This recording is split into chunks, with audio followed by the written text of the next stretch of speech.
Good afternoon, everybody. I'm Louise. I am COO for Event Well. Just checking that all of my speakers are popping onto the stage with me. Yes, it looks like they are. That always helps. So yeah, good afternoon to all of you. We are in the final few days of Event Wellbeing Month. It's been an amazing month so far. We've had some great sessions, and this afternoon session is, I think, actually happened quite timely with everything that's been going on in the last 24 hours. So obviously, we've got our amazing panel of recruiters this afternoon, along with some others. So I'm just going to do a little brief introduction to all of them. Just before I do that, for those of you that are new to Remo, if you can just make sure that your cameras and mics are muted. And if you've got any questions during the session, then please feel free to click on the chat box at the bottom of the screen, and you can see that you've got a chat box and then list of participants, and then the Q&A. So if you've got any questions, anything that comes up for you during the session, then please feel free to type it in the question and answer box, and then I will monitor that. And then if we've got time at the end, then we will go through some of those questions. But without further ado, I'm just going to do a little short intro for our panel this afternoon. So first of all, we've got Natasha Lale from ExpoCast. We've got Lil from Albany Appointments. We've got Robert Kenwood from You Select and Search. We have the lovely Nalita Groper, who is a senior corporate planner, and hopefully we've got Gavin Percy, who I know's internet is struggling this afternoon. Is MD for Balancing Edges, and he specializes in mental health training. So guys, thanks so much for joining us this afternoon. I'm just going to go straight into our panel questions. So as we all know, the COVID crisis has hit our industry hard. Therefore, what is the industry landscape looking like going forward in terms of roles within the creative communications, experiential marketing, live and business events industry? And I'm going to ask Lils to kick us off. Sure. Hello. So, I mean, I guess I can only really compare it to the roles I've recruited for in the last 6 months, where I've seen the kind of demand. It has been with much more kind of specialist and technical skills. So, all the roles I've had have either been like graphic design or marketing, conference production, sadly less so on the kind of event logistics, the more hands-on roles. It's certainly the area that's been worst hit. But I think the demand for these kind of technical skills, especially where it comes to kind of digital design and digital communications, is going to be an area that's, going to continue to grow and be in a demand. Yeah.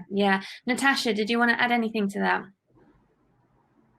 I actually attended a really good event myself earlier in the week, and they gave a list of up and coming vacancies that they see on the more digital side of events. And I thought actually it'd be useful just to kind of share some of those job titles, because I was even wondering myself, what are the roles in the digital side of events? So we had the event manager, which is for the whole event, design manager, comms manager, attendee support, technical support, and then the host, MC as you were, and the sponsorship sales side. And I just thought they were the key kind of vacancies, just to kind of express that is the sort of demand, as it were, when you look at the digital side of events for now. And obviously that's the popular thing at the moment.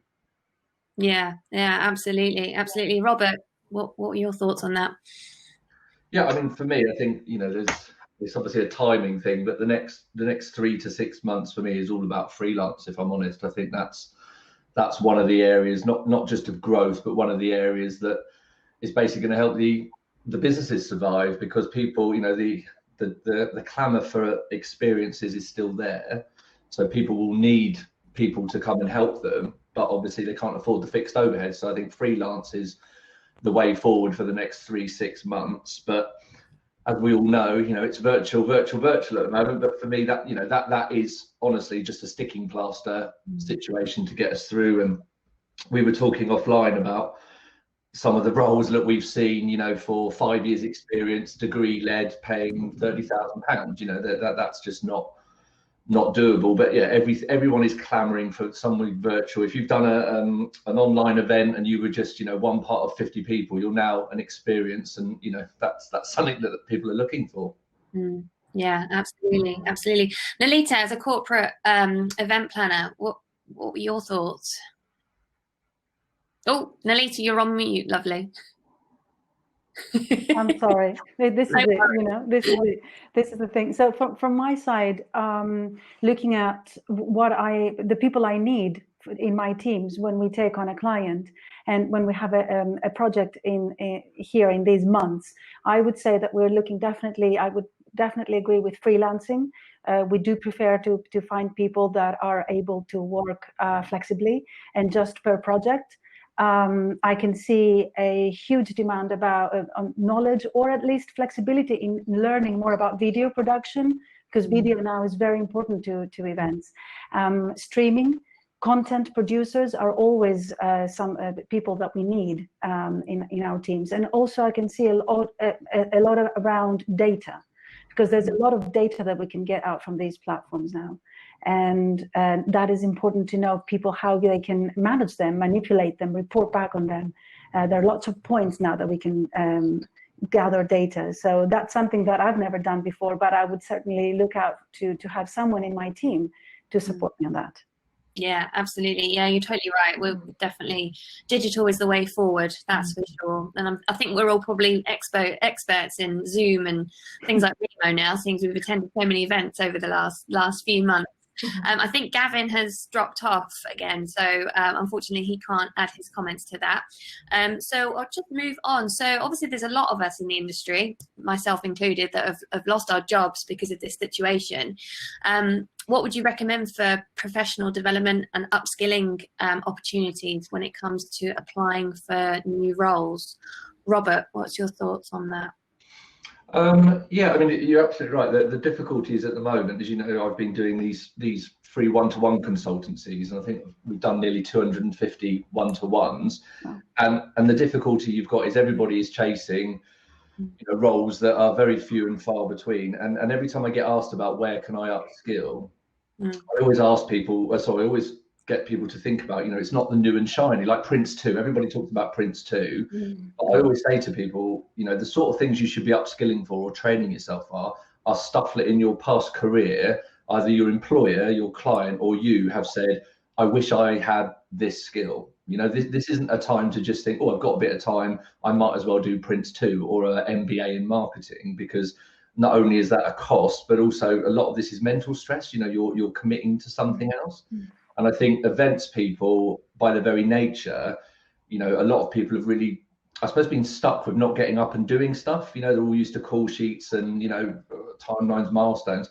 And I think they want to put stuff in there. Whereas actually at the moment, this is the time not to be worried about, you know, too much about what you're doing, but just focus on yourself and focus on getting through it. I get really fed up of that new normal approach. You know, we are still in crisis management. You don't have to learn Mandarin. You don't have to run a marathon in your bedroom. You know, just, you know, if you think you're missing something and it would help you in your job search, great. But this rush for new and shiny is obviously, you know, madness. And I don't think there's a hybrid events degree yet. There probably will be by the end of this call, won't there? But yeah, that's a good point. Yeah, definitely. Lil, what do you think? So where I've kind of been supporting candidates, I've been running these kind of speaker boot camps. I've got another one coming up in October. And so it's not kind of upskilling, you know, new skills, but it's, you know, for people who've been thrown into the job market and, you know, in such a competitive time, and just really helping them with a week-long program of, you know, kind of really helping with their CV, their cover letters, their interview skills, their confidence coaching, you know, and kind of, even for people on the courses, they were kind of peer reviewing each other's CVs and kind of supporting each other. So kind of creating a kind of, I suppose, a community of people to kind of support each other through this point. You know, people were sharing cover letters that they'd written for jobs that they were applying for. And it was really good because it meant, you know, everyone could kind of, you know, support each other and help with these cover letters and strengthen their applications. You know, that's kind of where I can try, in terms of, just passing on some of my sort of little nuggets of information from over the years and how I can support job seekers. I'm going to run another one in October, and I'm doing a kind of a collaboration with Ashanti Bentildew from Event Mind, and she's been doing loads of amazing work when it comes to training organizations into kind of moving helping support them into going digital and using virtual event platforms. So she's going to kind of come on board, and we're going to work together on the next boot camp as well, and just for people who don't even know where to begin when it comes to virtual events, just even showing them like what is out there, what's the good tool, where to start, just to kind of even suppose set the foundations and familiarize themselves, so that they might not be an expert in virtual events, but just knowing that when they do go back into the market and get their first role, they won't go too far behind. Yeah, no, absolutely. I think that's really important, and good on you for doing those boot camps, because I think it's totally needed, and everybody needs that extra bit of support at the moment. Natasha, did you have anything to add to that? Yeah, I think when it comes to the continued professional development, this is something that we should all be doing, all the time. It's an ongoing thing for everybody, regardless whether you're in a job or out of a job. But it's a cycle, and how I approach it with candidates who are looking for work is, first of all, to develop something, you've got to identify what the areas are that you need to develop. And I think it's really important for you to kind of make a list of your strengths, weaknesses, because it's important to highlight the positive stuff and the good things that you do as well. And maybe identify 3 or 4 key areas that you think you can really sort of work on and develop in this time.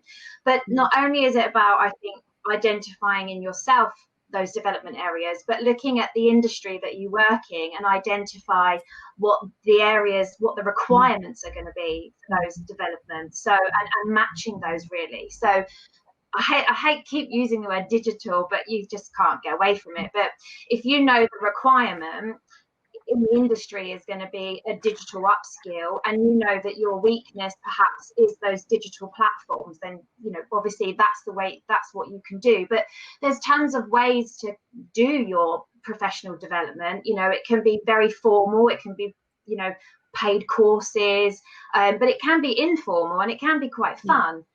So you can attend some webinars, you could perhaps do some volunteering, do some shadowing, maybe just networking, engaging online. That's all part of your professional development. So it doesn't have to be really rigid and really formal all the time. Yes, that's what I would say. Yeah, no, definitely. I think networking is definitely the big one, and especially when we're using platforms like Remo. And for example, this session, there's opportunity for people to network, with each other after the session. So you never know who you might end up talking to. That's for sure. Nalita, what do you add to that? Well, coming from an employer's point of view, I would seriously recommend volunteering, if nothing else, because when someone comes to join my team, and it has happened before COVID, like regardless of the situation that we are in now, events have always been very flexible and fluid in the way that they run. So, you may join in because I like your CV and you have some really good skills, but maybe along the way of how our portfolio is developing, we may need different skills on board for a few of our events. So the team that I have around me, I want them to show more personality traits that are very important instead of skills. We can teach you the skills. So if I would suggest, from an employer's point of view, show the personality traits that really shine through, especially in a crisis period like this, because then I will know, what, Nalita will be able to deal with it no matter what happens. Now, one will tell me, well, I'm out of work. How can I upskill? I would say, look around, understand the landscape that's out there in the types of businesses that are out there, in the types of companies. Like Natasha said, see what kind of weaknesses you may have, or strengths. Knock on the door, knock on everybody's door, and offer yourself, at least for a very entry-level fee, or worst case scenario, for a volunteer position. Because if you sit next to me, when I say me, I mean any employer or any event manager who has a job, right, a project going. I'm not that special, but if you sit next to me, you will learn something. And that's something you can then sell it Yeah. further, and then you will actually feel more valuable knowledge will be gained. You can always, for sure, go to take on other courses, for sure. But that would also mean that you have to spend money out of your pocket that you may not have. Yeah. No. So, just on that, I think, the quickest, easiest, cost-effective way, is there's all these ILEA, MIA, MP, all these people putting events on, Event First Steps, Event Well. There's so many networking groups, so much going on online. The quickest way, I think Natasha mentioned it, you approach them and say, look, can I just be a part of it and help you? And for payment, can you write me a case study? For payment, can you give me a testimonial? For payment, can you let me use content and say I was a part of it? Because I think the biggest thing people will find at the moment is not getting a job, because that is the final stage, that is the big win. The biggest thing that I think people will be focused on is getting an interview. And if you're putting online, I was part of Event Well's month of a week, Event Well week, that's going to get you an interview. Now, obviously how you deal with that if you do it as well, but that's the quickest and easiest way. And there's so many people out there doing that would take as much help as you can give them. Yeah, absolutely. And yeah, definitely. And the connection. Oh, sorry, I interrupted. But the connections that you make while signing up to these volunteering jobs is invaluable. It's invaluable. Yeah, it is. I 100% agree with all of you that you've said there. Gavin was here, but he's dropped off again, so bless him. But yeah, just to add on that, absolutely, volunteering.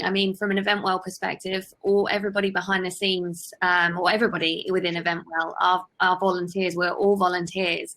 And for me myself, from a mental health point of view, if we didn't have Event Well right now, I don't really know what I would be doing, because it's really kept a focus going. And I know from speaking to all the other volunteers that are with us in Event Well that it really has helped to stimulate people and keep people on the straight and narrow for doing something and doing something positive, with all the events we've had for the last few weeks with Event Wellbeing Month. So definitely from a mental health point of view, I think if you can volunteer or get involved with someone or network, then it's going to help you definitely for securing interviews. But just on that though, don't let someone don't let someone have you working 50 hours a week unpaid. And just on the mental health, just be a little bit careful, because some people will there's actually laws. I think volunteers, you can only work a maximum of 10 to 15 hours a week. So so as long as you're not going over that, then you're fine. And obviously you don't have to work for that many anyway.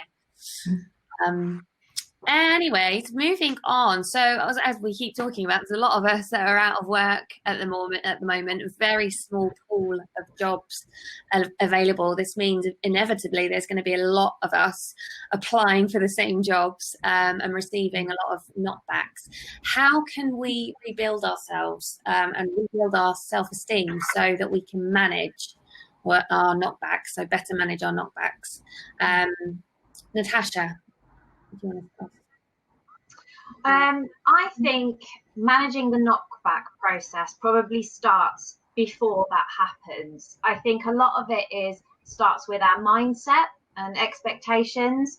I think if we be realistic about the types of roles we're applying for, putting ourselves in the hiring manager's shoes and sort of asking ourselves, does my application draw on the skills and experience that I'm looking for? If not, what else can I do to highlight those relevant skills? And should I be applying for this role? Because I think you've got to be prepared that if you're going to apply for 100 roles in a week, you're going to have more rejections. So you've got to be prepared for that, I think, and just changing your mindset around expectations around the amount of time it takes for someone to come back to you. Don't forget that a lot of companies have had to lose staff.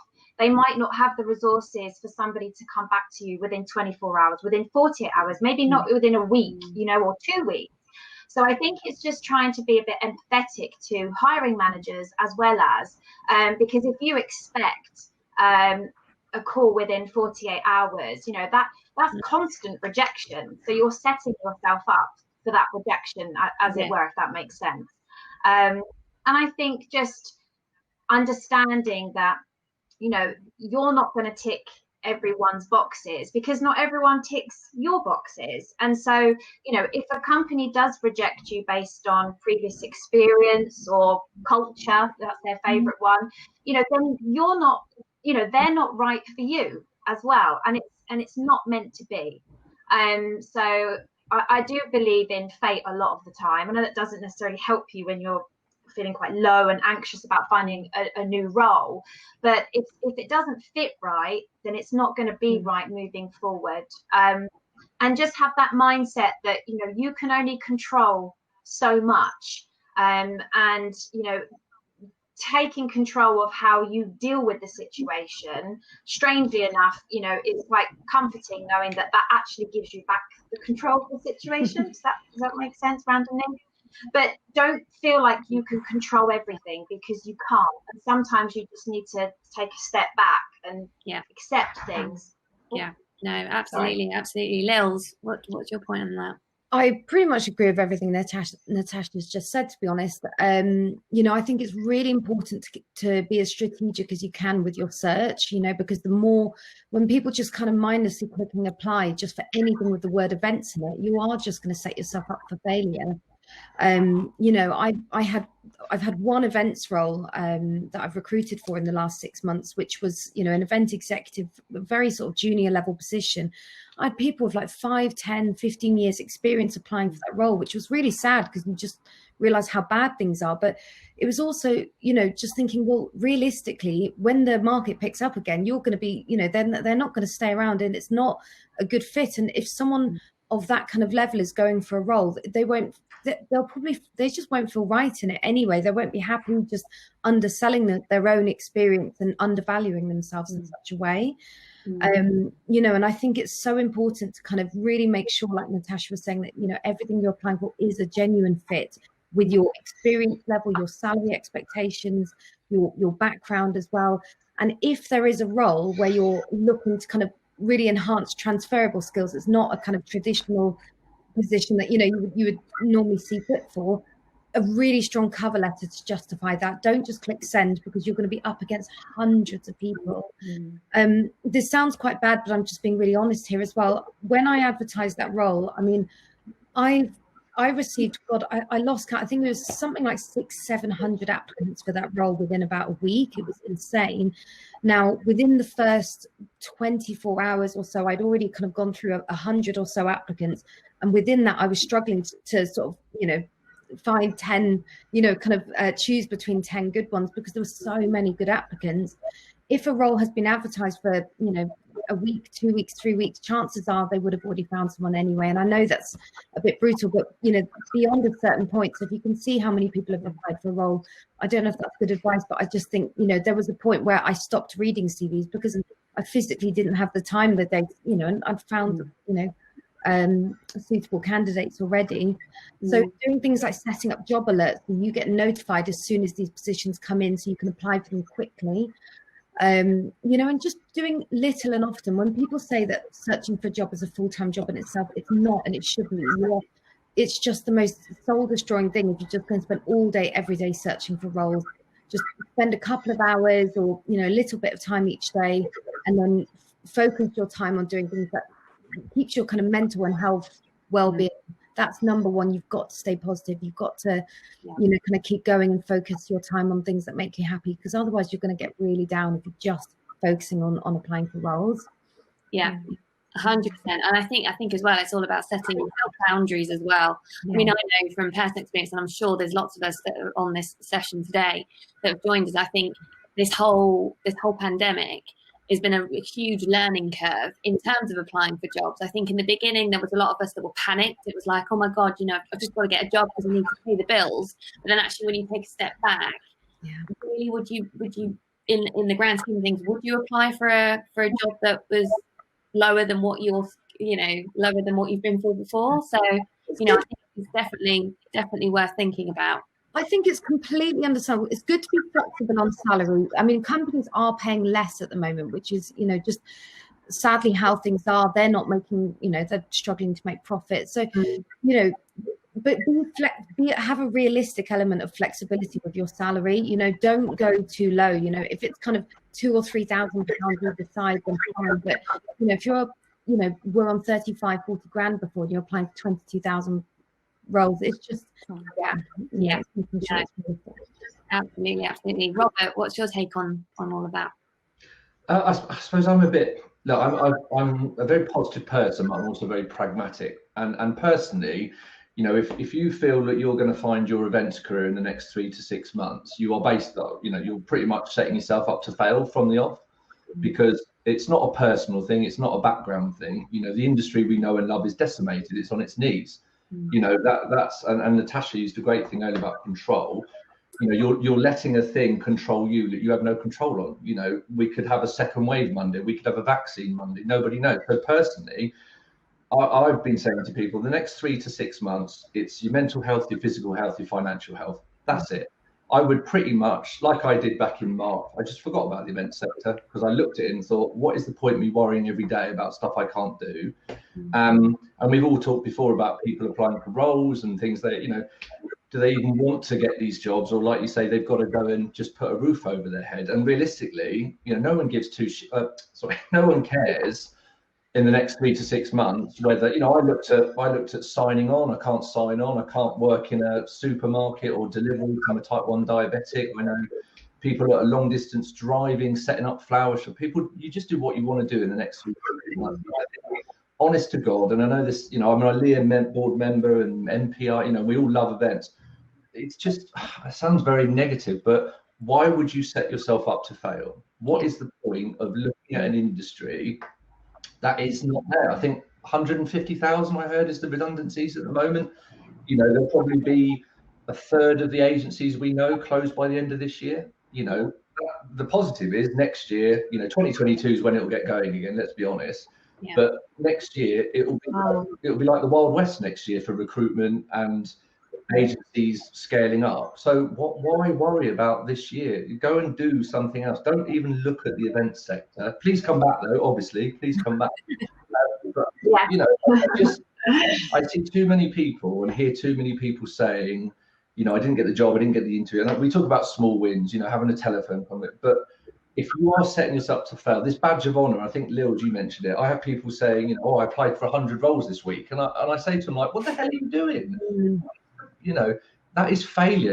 As a guy, you're asking yourself to be kicked in the nuts 99 times a week. And I don't want to be kicked in the nuts 99 times a week. So realistically, is the events and experiential sector somewhere, unless you are a digital producer and all the stuff we've talked about, this is your opportunity to look at where do you need to be, and you just got to go and do legally, obviously. Just you've got to do what you need to do to get this.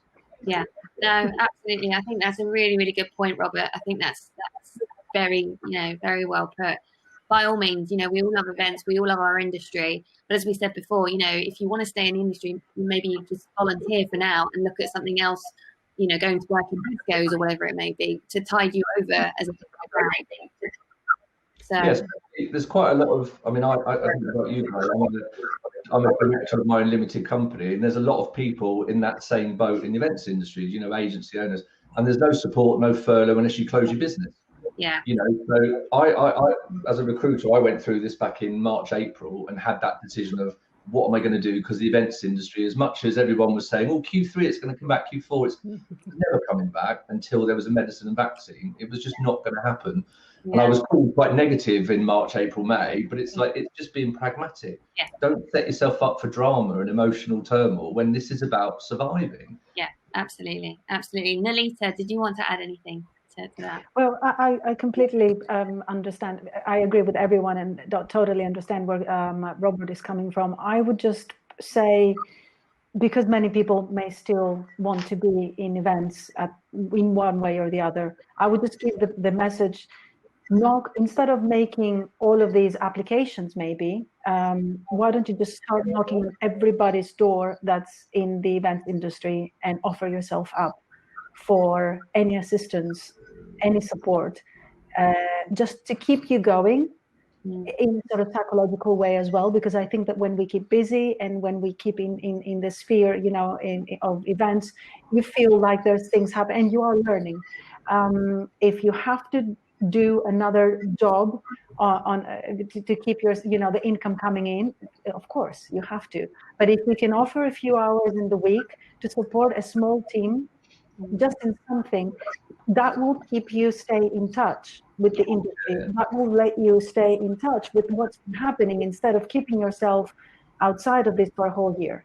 Okay, so if for example, I am doing a small project now with a client and I need someone to help me with a Wix website for this event, you've never done it before, knock on my door. Maybe I can give you a few hours to help me on that Wix because I only have 2 hands. Yeah.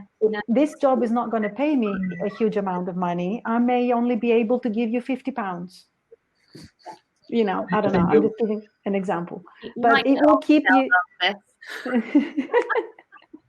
But it will keep you having conversations with peers, discussing about projects, discussing about little things that can give you that little extra, nice feeling that you're actually doing something, and I will give you a few more skills. Just stick around as much as you can, and offer yourself up. Knock on the door. It's like Lil said though, it's an hour or two, staying relevant, staying pertinent, staying visible, staying networked. But this is talking about applying for jobs in the event industry. That's the whole thing. There are no jobs in the event industry at the moment, but you're absolutely right. Although you'll have a load of people saying, I don't want 99 people sending me messages saying, hey, it's how do you add value? Like if you had an email, you want to know how are you going to add value to me? Not I've now got to go and have a look at you. But you look online, there's more engagement in the last 6 months, I think, LinkedIn, Twitter, all the platforms, there's more events engagement than I've ever seen, and that will obviously drop off, hopefully, because it means everyone will be back at work. So there is those options to stay there. But jobs wise, it's just the one thing I would add to this, sorry, Natasha. Sorry. Just one thing to say is that this is opening up to a global clientele. We have to bear this in mind. If you have any connections that may be in any other countries around the world, just knock on their door as well, because it doesn't matter where you are now. Yeah, that's true. Very true. Yeah, that's exactly what I was about to say, Sorry. Nolita, because the roles that we have had No, thank you. No, the roles that we have had in and that we're currently working on are all international. None of them are in the UK. And so our strategy is, that's our focus now. We're looking anywhere but the UK because, other countries have managed this pandemic better. And there are, countries that are delivering successfully. Yes, there may be a second, third, fourth wave for them as well. But so far, some of them have demonstrated that they're doing really well, and some events companies are still recruiting internationally. There are jobs there, but then there are thousands of people looking for them. So go back to what Robert said. It will feel impossible because there are so many people looking for work. It's not gone completely, but it will feel that way because there's such little available. I think you said the European Union's business strategy for next year, anywhere but the UK. I like that.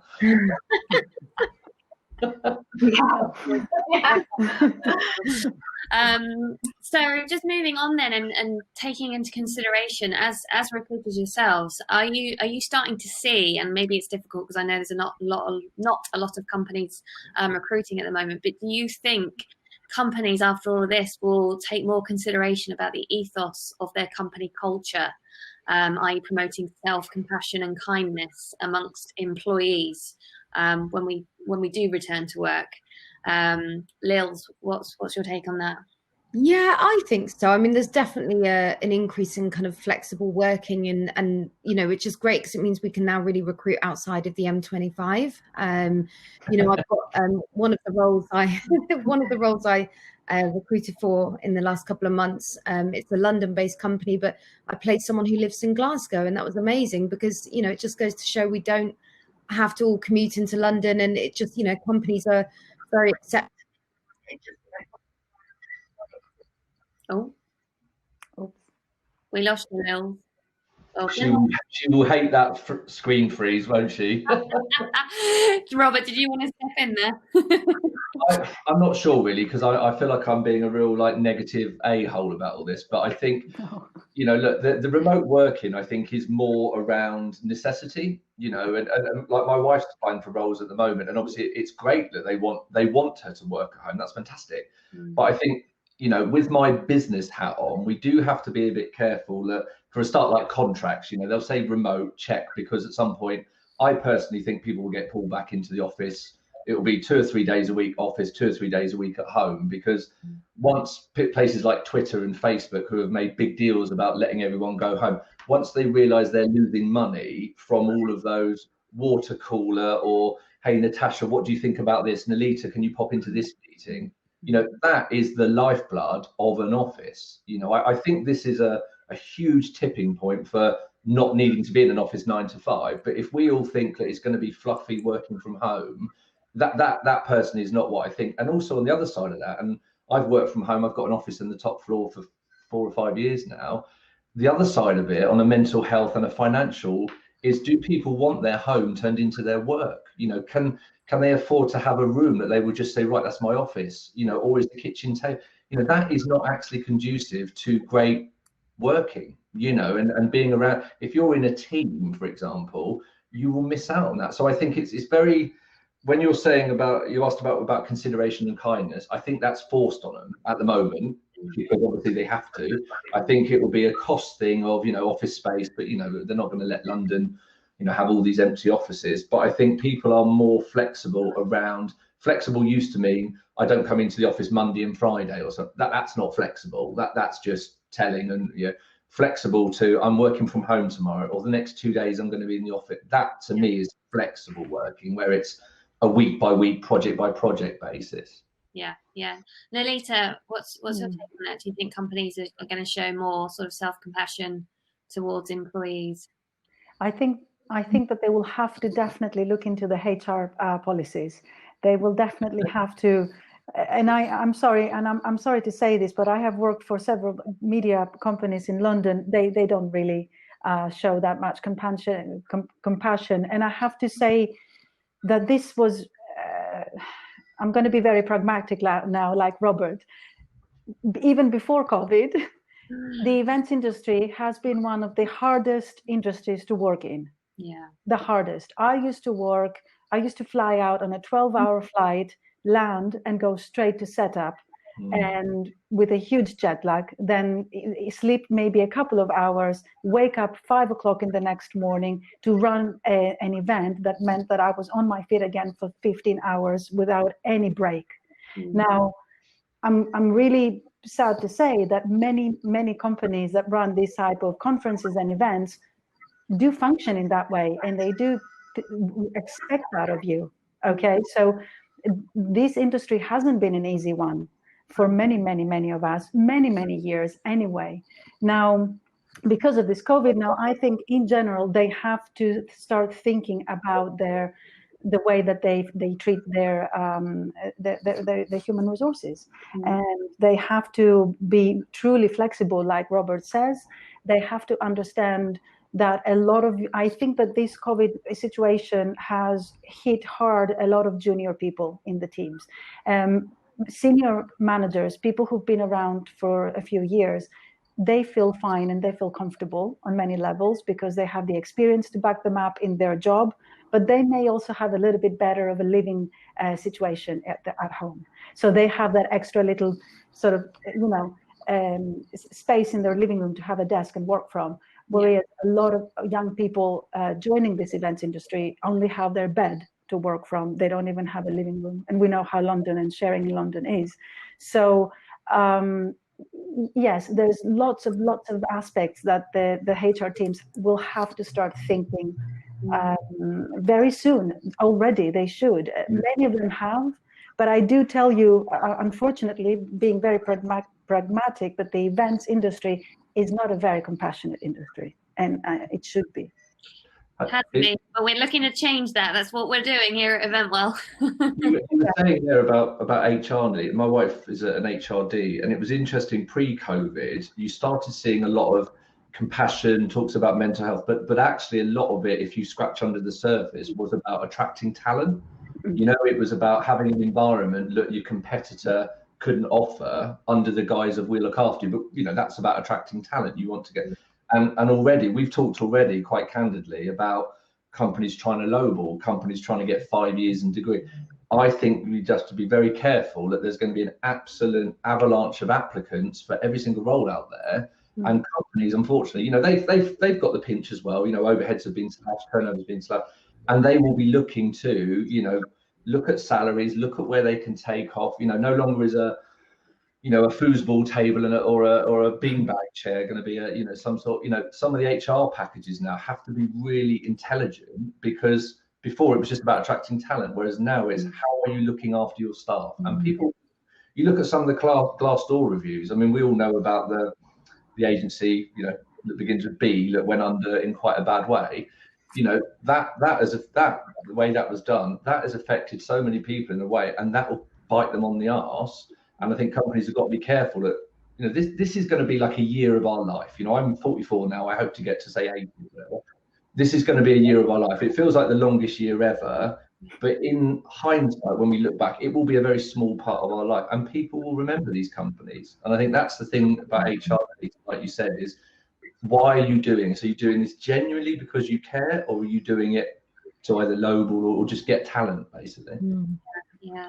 Just sorry, they catch up a little bit, but just to add to that, one company I'm recruiting for at the moment, and they've got such a wonderful approach to compassion and kindness, and they've always had it, to be honest. It's nothing new to them. It's not like they've just started doing it recently. I mean, they've got, like, you know, back when they're in the office, they would do like Pilates and things, and, you know, just within the office.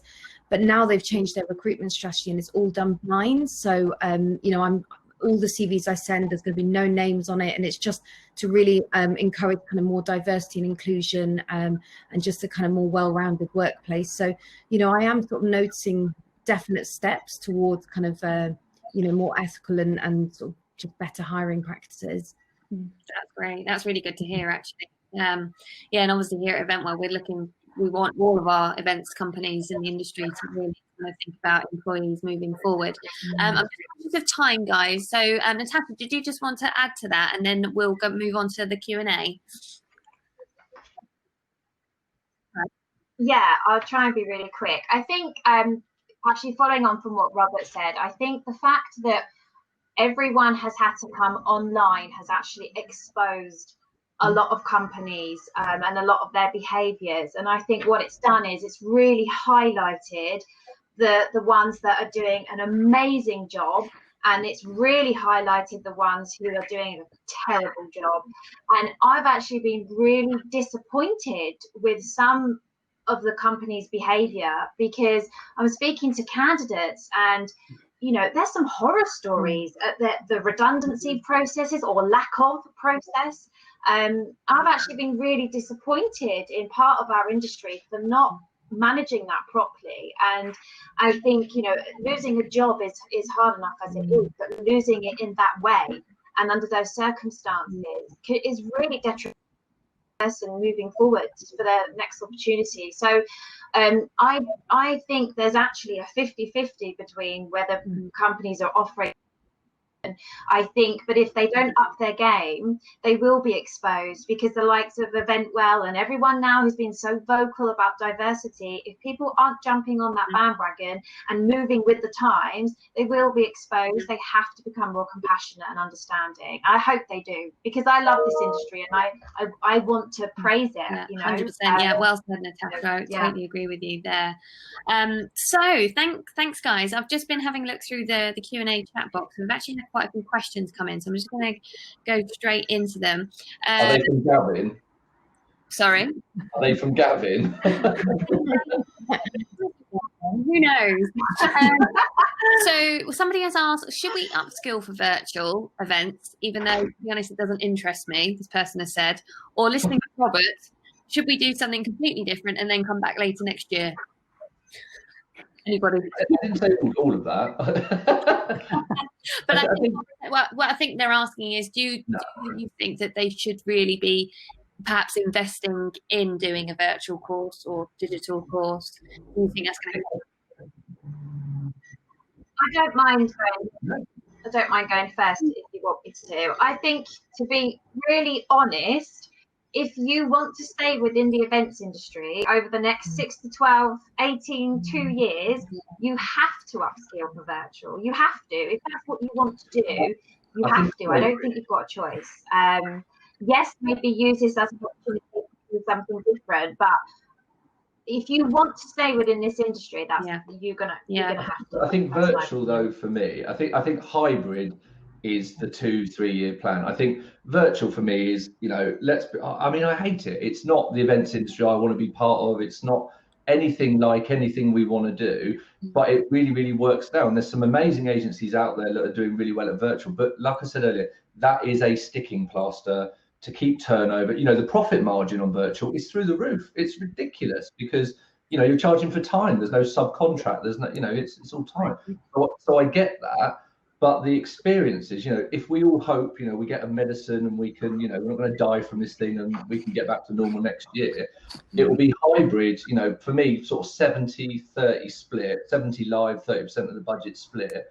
So for the upskilling, I was talking to a head of events the other day, having a chat, and we were talking about, do you know how to actually quote for a hybrid event? Like what kit you need live to link to production and and she was just like, I've never, no. And I think that's something that, everybody can budget. I say everybody, I've been in events a long time. You don't want me near an actual event. But, I think that side of things is that's the bit where you need to learn, like, what do you need to put on a hybrid event? And the pre, during and post event comms is so different for hybrid, let alone the speakers, like we've all talked about, how much you've had to do with us. So I think the virtual side is, you're almost too late in the nicest possible way, because all the roles for virtual, what people are looking at, you're not going to get the experience unless you do the volunteer stuff we talked about, but that'll be for the next 3 months.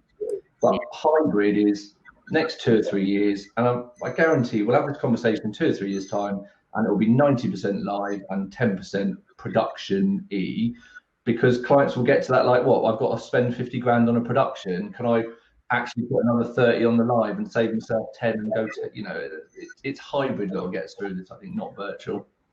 Yeah, no, absolutely. Just moving on to another question, unless anybody else had anything to add there. I just very quickly would say, to completely agree with Natasha, stay relevant as long as you can, because even if virtual doesn't stay for too long and we go into hybrid, this is all an evolution. You need to be part of those evolution steps. So you need to be part of this, because you learn from every little bit that you do. So do volunteer, do try to work with suppliers of these platforms or AV companies who do provide a lot of digital and online tech. Yeah, at least, really good point. Just moving on to another question, which I think is a really good question, actually. Someone's asked, if you did have to take a different job during the pandemic, would future employers in events, exhibitions, be open to employ you knowing that you've had to take a sidestep to financially survive? Do you think people are going to be more, there's not going to be a problem with the fact that you've been out of the industry for a year, say, unless everyone has?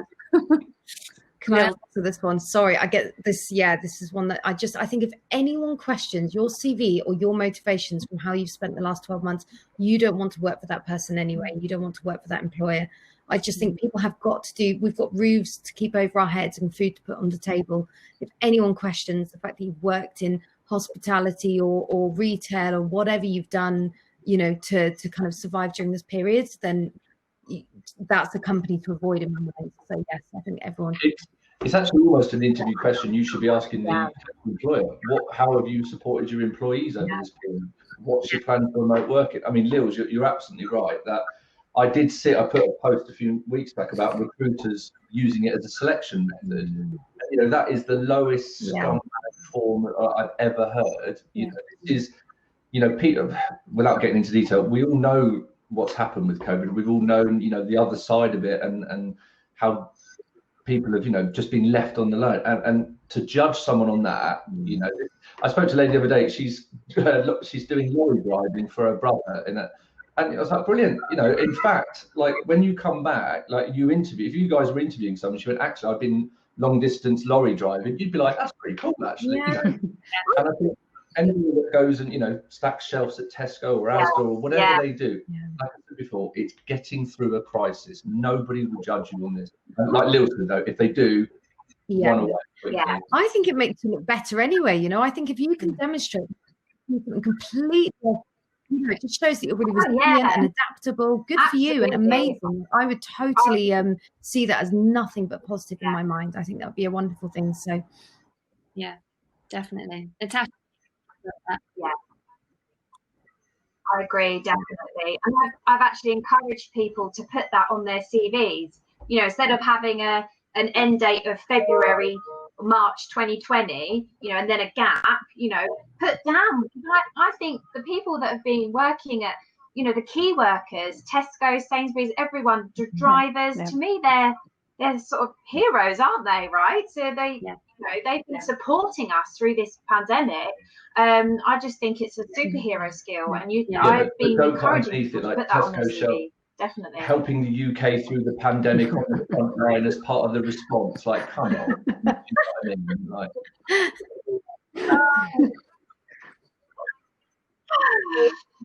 but I think, like Lils was saying, it shows resilience, and I think it shows, you know, you're not too proud to take a step sideways to keep to prioritize your family. Absolutely. I think you're totally right. It shows that you are resilient, and that you're not just sitting and waiting and being miserable and depressed, that you're actually getting up and doing something. Definitely. But there is also nothing wrong with every now and a day not getting out of your pajamas and having a glass of wine. That's absolutely fine. You know, just don't do it every day. Absolutely. Just another question that's come in. So somebody's asked, could you pivot? I'm finding the buzzword at the moment. Could you pivot into marketing and graphic design coming from events and exhibitions? Absolutely. Do whatever you want, can't you? Pivot wherever you want. It's your choice. I think I would also say, if you had mind stepping in, is that you actually it is relevant to events now. These two areas, because you do sort of have to use them now, or you do have to use someone to do your, or these digital virtual. They need extensive design work, a lot more than we used to do on site.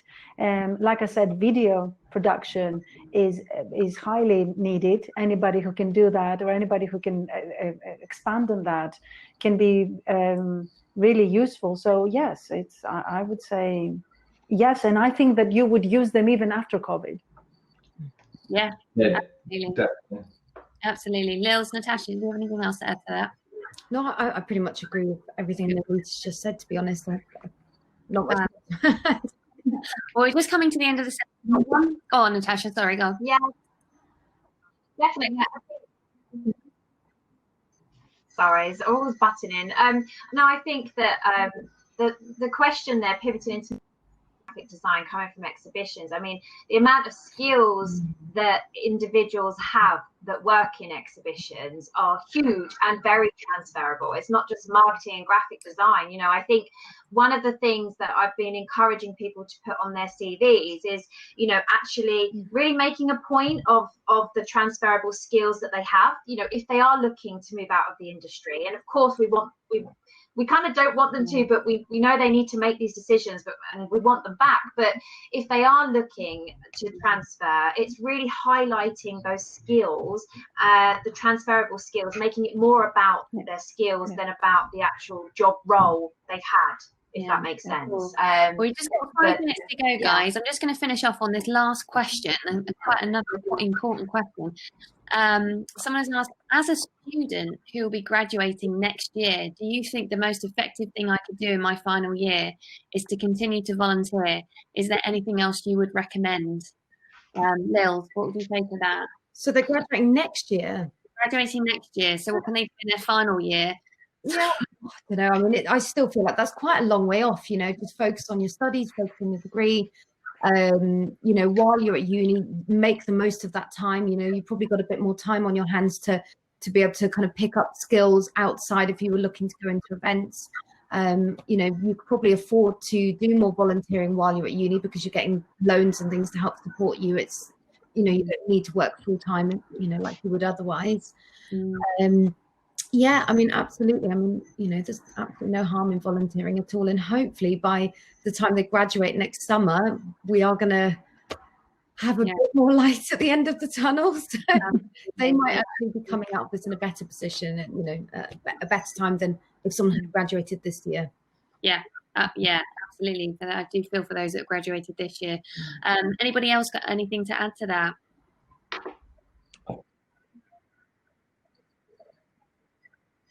I'd just like to say that I've spoken to some amazing students who at the moment, and I think volunteering is, an absolute must.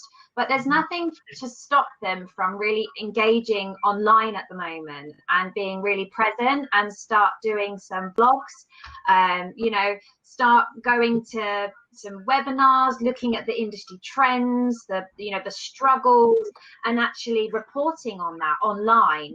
And so what you're doing is you're creating this pipeline of amazing connections within the industry, so that when you graduate, you're in a really good position to tap into those relationships. So yes, volunteer, but get online, because as we said before, I think definitely connections, networking is a way forward, and especially as you can get involved in it, then it puts you in a good state, that's for sure. Just on that as well, I mean, if you've got a lovely lead time like that, for me, I would be piggybacking on other people's hard work.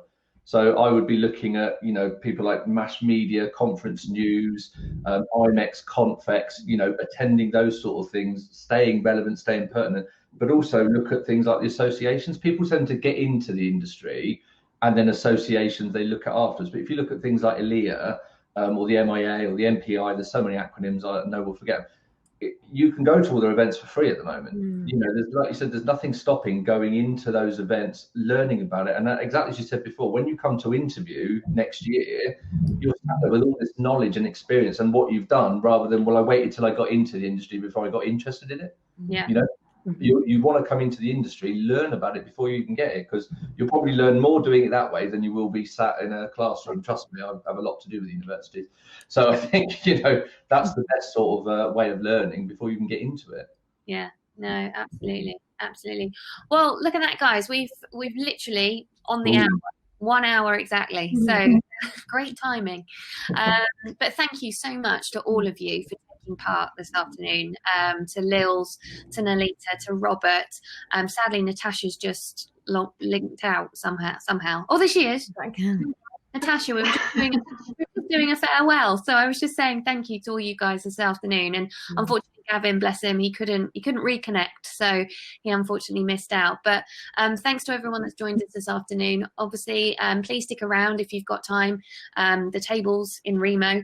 If you want to join us and have a chat and maybe do a bit of networking for the next 10-15 minutes, then stick around. But otherwise, thanks again, and thank you guys, and we'll see you soon. Thank you.